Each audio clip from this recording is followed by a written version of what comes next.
বাঁশদ্রোণীতে তৃণমূল কাউন্সিলরের কার্যালয়ে ভাঙচুরের অভিযোগ। কলকাতা পৌরসভার ১১৩ নম্বর ওয়ার্ডের ঘটনা। অভিযোগ, বাইকে করে বেশ কয়েকজন কাউন্সিলরের কার্যালয়ে আসে, ভেতরে ঢুকে চড়াও হয়, কার্যালয়ের ভেতরে ভাঙচুর করা হয়। কাউন্সিলর অনিতা কর মজুমদার তখনই অফিসে ছিলেন। পরে পুলিশ এসে পরিস্থিতি নিয়ন্ত্রণে আনে। তৃণমূলের দাবি, পার্টি অফিস দখল করতে হামলা করেছে বিজেপি। অভিযোগ অস্বীকার শাসক পক্ষের। প্রতিবাদের রাতে এলাকায় মিছিল করে তৃণমূল। সময় ওই বিজেপির লোকরা স্থানীয় না, ওরা সব জায়গা থেকে ধার করেছে। হ্যাঁ, বলে আমরা দখল করবো, এইটা আমাদের খুব পছন্দ।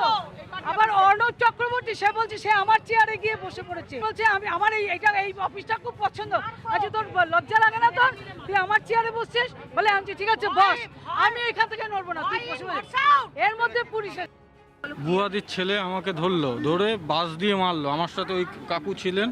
তারপরে মা মাসি তুলে গালাগাল করছে। আমি বলছি আমি একটা ক্যান্সার পেশেন্ট, আমি কিন্তু কেমো নেওয়া ছিল, আমার ছেড়ে দাও। 30-35 জন আমাকে কন্টিনিউয়াস ঘুষি, এইসব জায়গাগুলো আমার হয়ে গেছে, ঘুষি চারিদিক দিয়ে শুধু ঘুষি মারছে আমাকে। এলো পাতারি আমি আজকে যে প্রাণে বেঁচে গেছি আর কি বলবো। দেখুন, বরাবরই বিজেপি এরকম বর্বর দৃশ্যই আমাদেরকে দেখিয়ে এসছে। আমরা গতকাল শুনতে পারলাম যে কথাটা উনি বলেছেন, এমন একটা মঞ্চে দাঁড়িয়ে উনি এই কথা বলছেন যে মমতা বন্দ্যোপাধ্যায়কে উনি ঘর থেকে বেরোতে দেবেন না।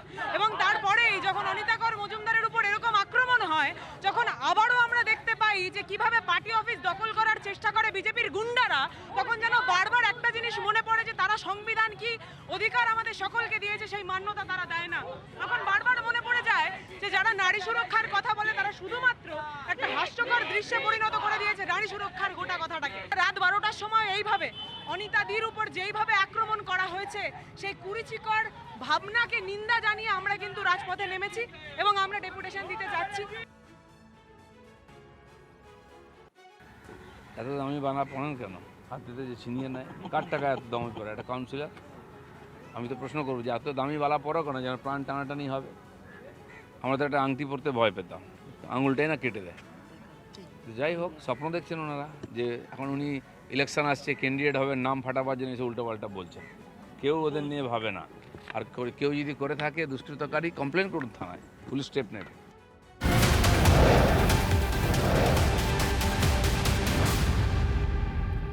ঘুষ নিতে গিয়ে পাকড়াও আরও এক সরকারি কর্মী। রাজ্য দুর্নীতি দমন শাখার হাতে গ্রেফতার ঝাড়গ্রামের কনস্টেবল রতন প্রামাণিক। লরি এবং ট্রাক্টর থেকে দালালদের মারফত ঘুষ নেওয়ার অভিযোগ। তন্ময় রয়েছেন আমাদের প্রতিনিধি আমাদের সঙ্গে। তন্ময়, ঠিক কি অভিযোগ? এই বর্ষাকালে অবৈধ বালি উত্তোলন হচ্ছিল, এই অভিযোগ এসেছিল দুর্নীতি দমন শাখার কাছে এবং এরপরই তৎপর হয় এবং হাতে নাতে পাকড়াও করে কনস্টেবল রতন প্রামাণিককে। কনস্টেবলের পাশাপাশি 3 জন বালি ব্যবসায়ীর দালালকেও গ্রেপ্তার করা হয়েছে। দীপঙ্কর বারিক, শান্তনু বারিক, রবি মহাকুরকে গ্রেপ্তার করা হয়েছে তাদের বাড়ি শ্যামসুন্দরপুর এলাকায়। মঙ্গলবার রাতে তাদেরকে গ্রেপ্তার করে নিয়ে যাওয়া হয়েছে কলকাতার উদ্দেশ্যে।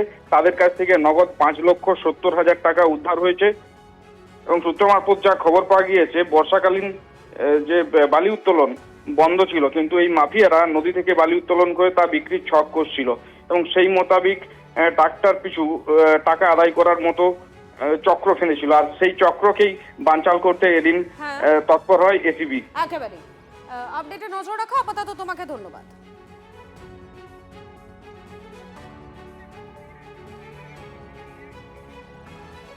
আর এই মুহূর্তে আপনারা দেখতে পাচ্ছেন বিভিন্ন জায়গার ছবি আপনাদেরকে দেখাচ্ছি, যেখানে ঘুষ নিতে গিয়ে হাতে নাতে পাকড়াও হয়েছেন যারা, সেই ছবি আপনারা দেখতে পাচ্ছেন এই মুহূর্তে। দেখাচ্ছি আপনাদেরকে সেই ছবি, আপনারা দেখতে পাচ্ছেন বিভিন্ন জায়গার ছবি দেখাচ্ছি। ঘুষ নিতে গিয়ে হাতে নাতে যারা পাকড়াও হয়েছেন তাদের ছবি দেখতে পাচ্ছেন আপনারা এই মুহূর্তে।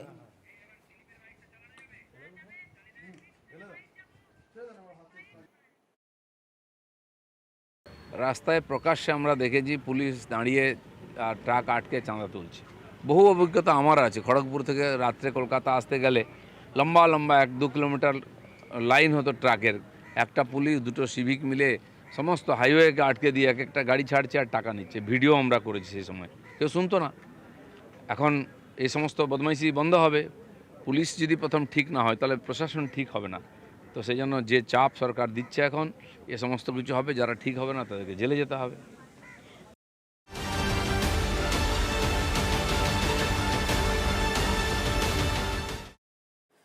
রক্তের কালোবাজারি নিয়ে চমকে দেওয়া তথ্য উঠে এলো স্বাস্থ্য ভবনের তদন্তে। একদিনে 35টি রক্তদান শিবিরের আয়োজন, 1600 ইউনিট রক্ত সংগ্রহ করে বেসরকারি ব্লাড ব্যাংক। তদন্তে উঠে এসেছে বেলেঘাটার এই ব্লাড ব্যাংকে এই বিপুল পরিমাণে রক্তের প্যাকেট রাখার জায়গায় নেই। সেখানে 1600 ইউনিট রক্তের স্ক্রিনিং, রক্তের উপাদান ভাগ করার পরিকাঠামো নেই। প্রশ্ন উঠছে, একদিনে শিবির থেকে সংগ্রহ হওয়া রক্ত সংরক্ষণ করা না গেলে সেই রক্ত কোথায় গেল? তবে কি কালোবাজারি হয়েছে রক্তের? তদন্তে উঠে এসেছে চাঞ্চল্যকর তথ্য। সূত্রের খবর, রক্তদাতাদের পরীক্ষা করেন চিকিৎসকেরা। ন্যাশনাল মেডিকেলের ডাক্তারি পড়ুয়াদের নিয়ে যাওয়া হয়েছিল রক্তদান শিবিরে। সেই পড়ুয়াদের মধ্যে 3 জনকে তলব করেছে স্বাস্থ্য ভবন। ঘটনার তদন্ত চলছে, পদে পদে অসঙ্গতি ধরা পড়েছে, জানালেন স্বাস্থ্যমন্ত্রী। এরকম কোনো বিষয়ে এখন যেখানে এখন যে বেসরকারি প্রতিষ্ঠানের ব্লাড ব্যাংকের সঙ্গে হচ্ছে, তাকে সেই আরোপটা এখনো দিচ্ছি না, দিও নি। এটা মেন হচ্ছে অর্থনৈতিক গোলযোগ থাকতে পারে, কোয়ালিটির গোলযোগ থাকতে পারে। যেটুকু রক্ত নেওয়া মানে রক্ত হ্যান্ডেল করার ক্যাপাসিটি আছে তার থেকে বেশি নিতে পারে। প্রত্যেকটা ব্লাড ব্যাংকে তো একটা ক্যাপাসিটি আছে, তো সেইটা হচ্ছে আমাদের দেখতে হবে যে সেই ক্যাপাসিটির বেশি করছে কিনা। আপনি তো একটা বেসরকারি ব্লাড ব্যাংক 1000 ইউনিট ব্লাড নিয়ে এলো, মানে সে 1000 ইউনিট ব্লাড প্রিপারেশন করা, টেস্টিং করা অত সোজা না। নিজের ক্যাপাসিটির ঊর্ধ্বে গিয়ে যদি সে রক্ত সংগ্রহ করে, তো সেই রক্ত তো নষ্ট হবে, ঠিক মতো টেস্টিং হবে। দানের রক্ত বিক্রি চক্রে সরকারি হাসপাতালেরই ল্যাব টেকনিশিয়ান।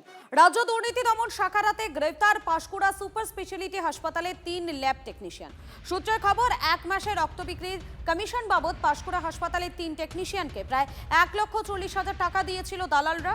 নগদে নয়, যার সবটাই দেওয়া হয়েছিল ইউপিআই এর মাধ্যমে। এক দালালকে গ্রেফতারের পর চক্রে জড়িত 3 জন ল্যাব টেকনিশিয়ানকে গ্রেফতার করা হয়েছে। একজন টাউটকে অ্যারেস্ট করা হয়েছিল এবং তার সূত্র ধরে আমাদের এখানে দুর্নীতি দমন শাখায় এসিবি ইন্সপেকশন করছিলেন, ইনভেস্টিগেশন করছিলেন। তার বেসিসে 3 জনকে আমাদের ব্লাড ব্যাংকের এমটি ডেকে পাঠিয়েছিলেন। 21 তারিখেও 3 জনকে ডেকে পাঠিয়েছিলেন, আজও 3 জনকে ডেকে পাঠিয়েছেন, এইটুকু আমার কাছে খবর আছে। এর আগে কোনো লিখিত বা ভার্বাল কোনো টাকা পয়সার ঘটিত বা ব্লাড বিক্রি ঘটিত কোনো অভিযোগ কোনো দিন জমা পড়েনি। সর্ষের মধ্যে ভূত, পাঁশকুড়া হাসপাতালের কর্মীর সঙ্গে যোগসাজশ করে রক্তের কালোবাজারি দালালদের রাজ্য দুর্নীতি দমন শাখার হাতে 3 ল্যাব টেকনিশিয়ানের গ্রেফতারিতে চাঞ্চল্যকর তথ্য। পাঁশকুড়া সুপার স্পেশালিটি হাসপাতালে কিভাবে চলতো রক্তের দালাল রাজ? সূত্রে খবর, দালালরা বিভিন্ন ক্লাব এবং রক্তদান শিবির আয়োজকদের সঙ্গে যোগাযোগ রাখত। ডোনারকে যে কার্ড বিনামূল্যে দেওয়া হয়, সেই কার্ড ক্লাব বা বেসরকারি রক্তদান শিবির থেকে 100 থেকে 150 টাকায় কিনে নিত দালালরা। এরপর সেই কার্ড দেখিয়ে সরকারি হাসপাতালে ব্লাড ব্যাংক থেকে রক্ত সংগ্রহ করত দালালরা। রোগীর পরিবার পাঁশকুড়া হাসপাতালে ব্লাড ব্যাংকে গেলে বলা হতো রক্ত নেই, আসলে সেই রক্ত তখন দালালদের কবজায়। অভিযোগ, দানের যে রক্ত হাসপাতালে বিনামূল্যে দেওয়ার কথা, সেই রক্ত এইভাবে ল্যাব টেকনিশিয়ানদের সঙ্গে যোগসাজশ করে ইউনিট পিছু 3 থেকে 10,000 টাকায় বিক্রি করত দালালরা। ব্যবস্থার মধ্যে এরকম অনেক দুর্নীতি আরো ছিল এবং সেই দুর্নীতির সঙ্গে যুক্ত অনেক মানুষ তারা এখনো পর্যন্ত তার মধ্যেই আছে। অনেকের বিরুদ্ধে অনেক অভিযোগ ছিল, তারা হচ্ছে যে বিভিন্ন গুরুত্বপূর্ণ পদে তারা বসে আছেন। এখন এখানে রক্ত নিয়ে এরকম বাজারি রক্ত নিয়ে বিভিন্ন রকমের দুর্নীতি বেশ কিছুদিন ধরেই আমাদের চোখের সামনে আসছে। আজকে পাঁশকুড়ার ঘটনায় 3 জনকে এরকম অভিযুক্ত পাওয়া গেছে, যারা হচ্ছে যে তার রক্তের এরকম একটা ব্যবসা, সেটা মানুষকে করছে এবং তদন্ত করে তাদের যথাযোগ্য শাস্তি যেটা নিশ্চয়ই আমরা চাইবই। তার সঙ্গে এইটা আমার মনে হয় যে এই সত্যটা উদ্ঘাটন হওয়া দরকার। সরকার যে বিষয়ে অ্যাকশন নিয়েছে সেটা অত্যন্ত সদর্থক একটি পদক্ষেপ এবং we all should welcome this step. যে ডেফিনেটলি এটা একদিন ধরে শুরু হয়নি, অনেকদিন ধরে চলছে। তো সেটা কবে থেকে শুরু হয়েছে সেটা আনাট করা খুব দরকার। দাবার বোড়েতে পন্স মেরে খুব একটা লাভ হয় না, তাকে কিংস বা কুইন ধরতে হবে। পাঁশকুড়া সুপার স্পেশালিটি হাসপাতালের ল্যাবে বসে ল্যাব অ্যাসিস্ট্যান্টরা রক্ত বিক্রি করলেন দিনের পর দিন।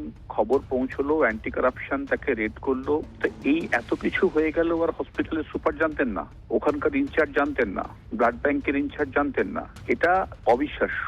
এই সুপারকে ইন্টারোগেশনের মধ্যে আনতে হবে।